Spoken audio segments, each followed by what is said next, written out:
Chelsea finishes above Arsenal. Chelsea finishes above Tottenham. Chelsea finishes above United. And, looking back on last season, if you were to look at our points differential, it's only 2 points. It's not much of a difference because the squad hasn't changed. It's the same players as last season. The difference is everybody else is just rubbish. That's honestly that's how it is. Not to come off as negative, but because there's a lot of positives to take from this season. I think that we've grown.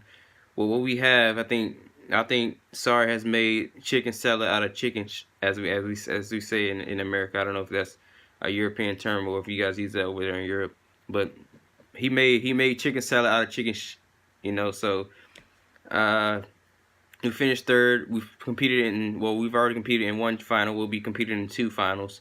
Have a chance to finish with a Europa League title. Um, I'd say based on what I've seen today or this season, Sarri is the guy. He's the guy for the job, and we've been on a roller coaster this season. We went from Banter FC to finishing above the clubs that called us Banter FC.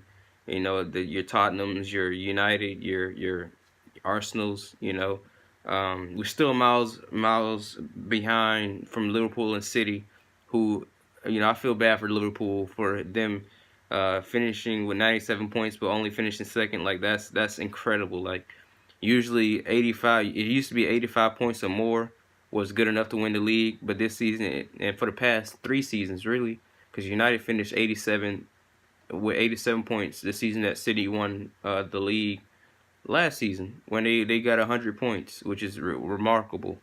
Usually that's more than enough to win the league, but it just shows you, even though City have spent a lot of money, like a lot of money, uh, you know, even though City has spent a lot of money, they made investments in great areas. They trusted their manager. They've given him complete control over transfers, who goes, who leaves, who stays, and you know, it just how it is. He's already embraced the modern day side of football where you need attacking fullbacks. He spent like 300 million strictly on fullbacks, and he's corrected their defensive deficiencies.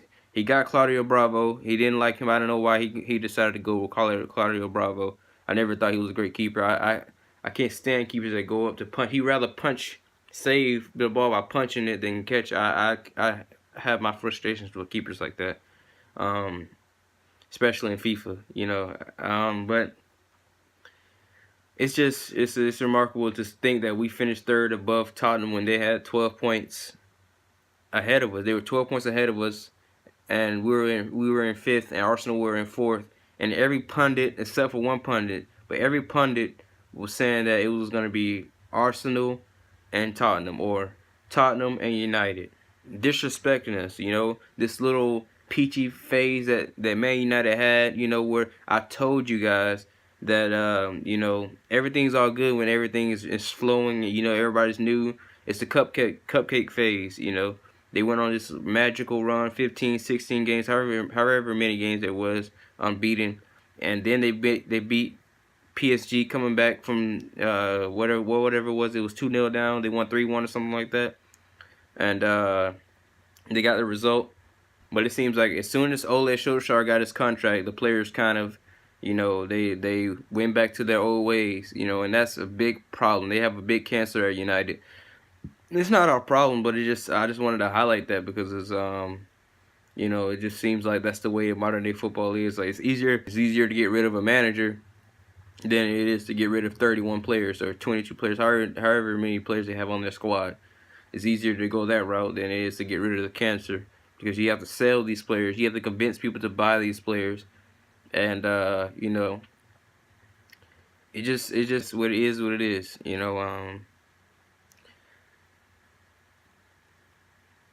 I'm hoping I'm hoping that we can get some major signings. If not, then we have to look through our loan army. If that means that we can't compete against Liverpool and City for the next 4 or 5 seasons until these players develop and grow, I'm all for it, because it's the natural way. Especially if we're looking to expand, on this stadium, reports saying that we struck a deal to kind of save us 500 million because you know, I don't know how we screwed this up, but our stadium situation, we screwed it up. We wanted to expand our stadium, which will help with commercial which will help with commercial advertising, and you know, having more, being able to pack more people into the stadium. I'm fine with the way the Stamford Bridge is, but you know, obviously, if you want to grow and have and be considered a big club, you know, you have to have the big stadiums now. You have to have, you know, all the commercial outside sponsors and everything, which, you know, I would much prefer. You know, I like Yokohama. You know, we make like 500, well, not 500, we make 50 million from them every year from sponsorships, but I much prefer the Samsung. You know, see, this is a Yokohama. I think the Samsung jerseys look better anyway, but uh, you know, I don't know, man. You know, and with Eden Hazard, we got a lot of things. With I'm kind of, in a way, I'm kind of hoping that Eden Hazard leaves because I want to start anew. I want this to be the start of a new era. But I don't want him to leave because he's one of the best players in the world. He's one of the greatest Chelsea players of all time. I will argue he is the greatest Chelsea player of all time as far as talent. And you know, it's really unfortunate because if we do keep him, we will one have an unhappy superstar. You know, he is on contract for one more season, and on top of that, um, if he does stay, then and he winds up staying for the season, playing another season, and then he can go for a free transfer, and I would hate that. So I think now, you know, if he wants to go, we have the cash out. But like I said, I've been hearing um, that he might stay only solely based on if uh, Real Madrid go in the route of signing signing Mbappe or uh, Sadio Mane or Mo Salah, which I don't see any of those players leaving Liverpool, but it's being reports that they're going after players like that. So if they were to strike a deal with any of those players before they get to Eden Hazard, then obviously he will sign the contract.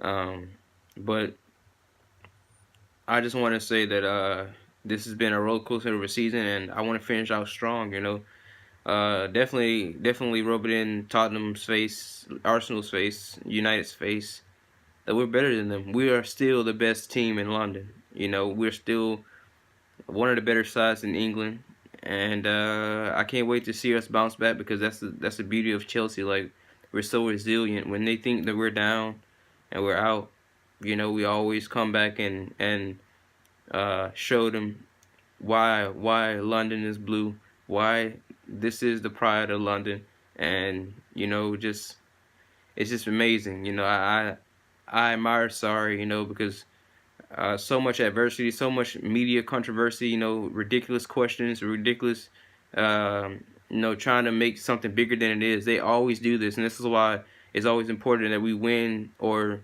uh, you know, during times of adversity, that we stay to ourselves. You know, we just keep our head down and keep playing. You know, but this has just been a bit of a ramble, because really there's not much to talk about. It was 0-0, so I'm just really recapping the season that we had, and you know,